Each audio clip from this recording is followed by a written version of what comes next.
Bonjour, aujourd'hui c'est le 5 avril et je voudrais lire dans Proverbe 17, verset 10. Bienvenue à notre méditation. Une réprimande fait plus d'impression sur l'homme intelligent que son coup sur l'insensé.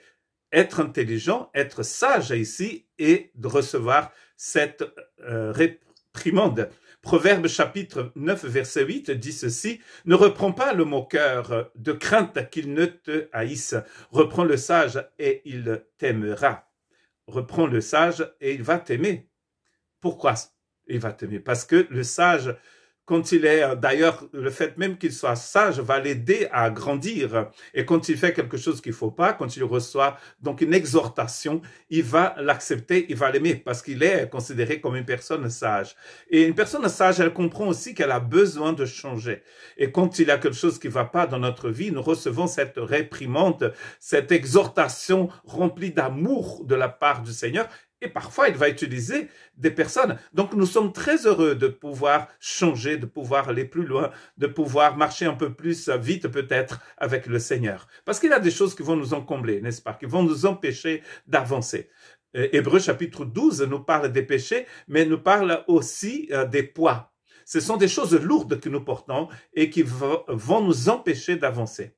Toute écriture, dit Paul en écrivant à Timothée dans sa deuxième épître, chapitre 3, versets 16 à 17, toute écriture est inspirée de Dieu. C'est-à-dire, c'est comme c'est le souffle. L'écriture est le souffle de Dieu. Quand Dieu respire, c'est cette écriture-là. Cette révélation que Dieu nous a donnée. Bien sûr que Paul pensait ici à l'Ancien Testament. Et au moment même où il a écrit cette lettre, Apocalypse, ni l'Évangile de Jean n'étaient pas encore écrits. Mais nous considérons aussi que tous les textes du Nouveau Testament sont inspirés par le Seigneur. Et à quoi servent cette écriture? Elles servent, donc ces écritures servent, elles sont utiles pour enseigner. Elle nous enseigne, elle va nous aider, elle va nous conduire dans notre vie, parce qu'ici, nous ne sommes pas dans l'enseignement d'aujourd'hui, mais c'est l'enseignement de l'époque de Paul. Quand ils utilisaient des pédagogues, des personnes qui guidaient les autres sur le chemin, comme Jésus faisait avec ses disciples, les rabbins utilisaient cette stratégie. Ils n'étaient pas dans une classe enfermée toute la journée, ils marchaient, c'était beaucoup plus intéressant, n'est-ce pas? Une façon magnifique d'apprendre et d'enseigner au bord d'un lac, sur la montagne, en guérissant des gens, en faisant des choses magnifiques aux autres. Et les disciples, les élèves, regardaient. Et après, bien sûr, ils vont faire pareil, surtout quand ils seront remplis du Saint-Esprit. Ces écritures servent à nous conduire, à nous enseigner. Elles vont nous convaincre aussi pour corriger et pour instruire dans la justice. Donc, en fait, dans la justice de Dieu, bien sûr, cette écriture va nous aider à marcher dans la justice de Dieu. Donc, la personne qui est sage est prête à recevoir cet enseignement. Afin que l'homme de Dieu soit accompli et propre à toute bonne œuvre. Donc, imaginons que nous ayons un problème pour pardonner les gens, pour aimer certaines personnes. Jésus a dit dans le sermon sur la montagne que c'est pas facile d'aimer, c'est pas difficile, pardon, d'aimer ses ennemis, mais c'est très difficile d'aimer ses ennemis.